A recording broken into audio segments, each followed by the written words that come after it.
morning everybody and a warm welcome back to my channel.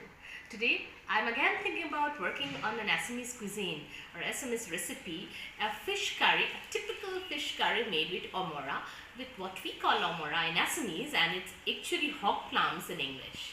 But before I go on to my recipe, which is a very simple recipe, I would like to talk about my new apron with the name, my logo there, Cooking and Travel by. So here, this particular idea was given by Paramita Baido in my college, Paramita Kakuti Baido and Saida Musfia ma'am. So both of them told me, they were very encouraging and told me, why don't you get an apron for yourself with the logo of your channel. So this is Cooking and Travel. Anyway, let's come back to the benefits of the omora. Now the omora is something, it is very rich in vitamin C. It helps reduce your weight if you're Weight Watchers. It can also be used for treatment in fevers. Here this is a local fruit, and every local fruit has a lot of benefits there. So this is one more thing here. Apart from that, it also controls blood pressure. There's so many that we can talk about when you're talking about omora. So I thought, why don't I familiarize the world about this particular fruit, or that we can use in a fish curry and with the minimal of ingredients, so that without any use of any other dry spices, it comes out so beautifully yummy and tasty and tangy that you love to have it with steamed rice. So first of all, what we are supposed to do is that we need to clean the cover and then peel off the cover. We'll have something like this, and then we will chop it down into small pieces. Here I am using 5 of them, and then we're going to pressure cook it or boil it till it's done. For at least I'll put around 5 or 6 whistles, and then with salt and water we're going to boil it. So I put the omoras for pressure cooking there, and then I'm going to show you what are the minimal ingredients that you need to make this yummy dish. Here I have taken rohu fish, that's a freshwater fish that is available in this part of India, and of course you can choose any freshwater fish there. And I have smeared it with turmeric or haldi powder and salt or namak, and I have cooked it or fried it in mustard oil. Apart from that, I have taken 2 medium-sized potatoes, which I have just boiled for 2 pressures with some salt. And we will be doing the entire cooking in mustard oil, and of course we will need a few grains of fenugreek or methi dana and 1 dry red chili or ronga jolokia. Now while that's cooking, that is pressure cooking, I have put the karai on flame, and I am using a cast iron karai now because we are going to make tangy. I am putting a minimum of oil, just 1 tablespoon of oil, and that is mustard oil, and that's enough for my cooking in fact. So while that's pressure cooking, we can do this part of our cooking.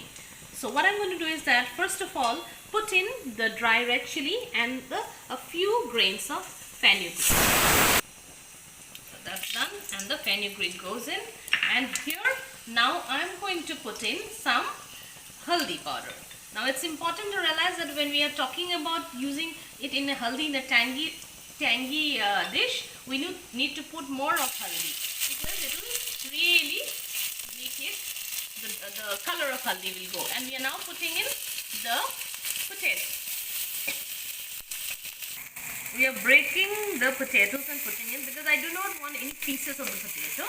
I just want the gravy to be thicker. And in fact, you can avoid using of potatoes also if you do not like the gravy very thick and you are really conscious about not eating any potatoes.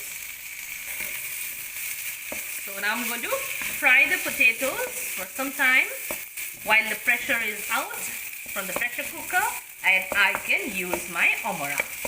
So this way I'm just going to fry it for some time, say 2-3 minutes, and then reduce the flame also, and then further let it cook in its own flavor. So just the simple flavor of the turmeric and the salt and the potatoes. The more, I have a feeling, the more you fry the potatoes and they stick onto the sides, they get a different flavor and they impart that flavor to the dish. So it's a good idea to let the potatoes stick on to the sides of your karai for some time and let it cook.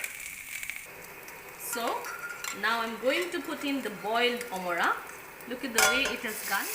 Completely shredded. I have cut into small pieces and then now I've boiled it.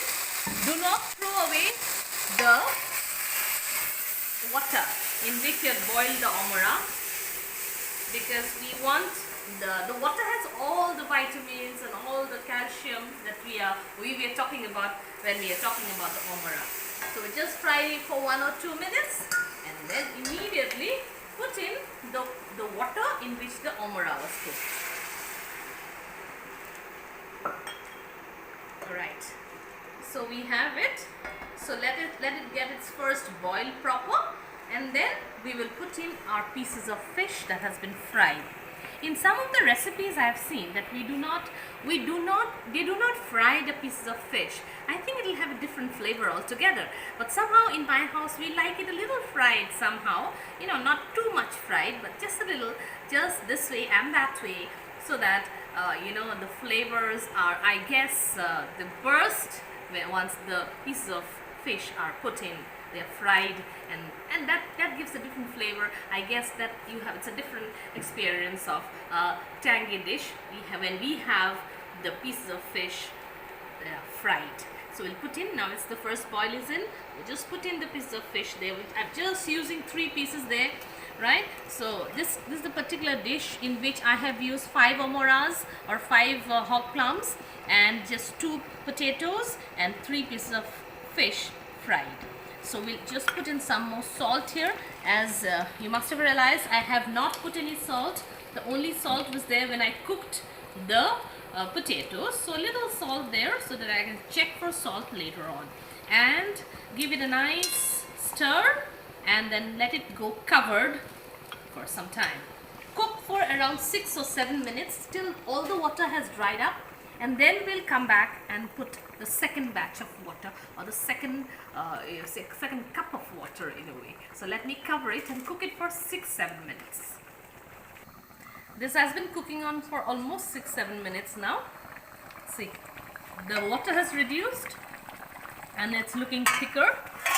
Just to check whether the tanginess is as my people in my house want it. So let's see.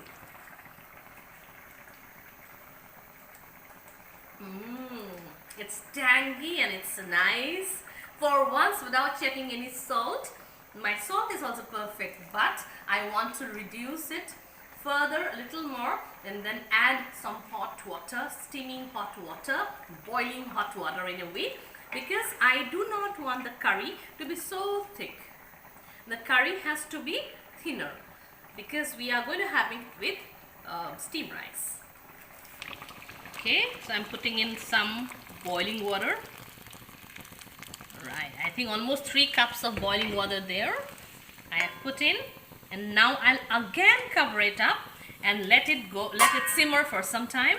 In fact, simmer and boil in its own flavors so that they reduce further a little, and all the pieces of fish gives out its flavor to the curry. That is all. Now I wanted the water to dry off in a way, so this is how it looks. Yes, so it's quite thick there. Last I will just check in for the salt. It's perfect, the salt is perfect, and I also have the tanginess that I really want in my dish, and this is out, and it's time to serve. Eat with steamed rice. So that's my dish for you. It's a tangy or sour curry with amarat and fish, or hog plums with fish. It's a curry to be had with steamed rice and you'll enjoy it. I hope you like this recipe of mine. Give it a thumbs up and share if you like it, and subscribe to my channel if you still haven't. Thank you so much for watching.